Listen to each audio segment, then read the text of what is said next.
कृष्णा जन्म लिहालन मिथिला जेला खानावा कंस के कारनामा ना।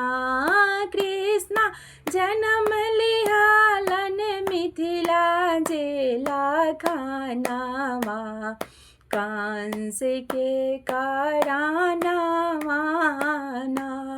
सूतल पहरू पहरेदार खुलल जेल के मार। सूतल पहरू पहरेदार खुलल जेल के मार। वासुदेव लेके चललन नांद के भावनावा कंस के कारनामा ना। वासुदेव लेके चललन नांद के भावनावा कंस के कारनामा ना।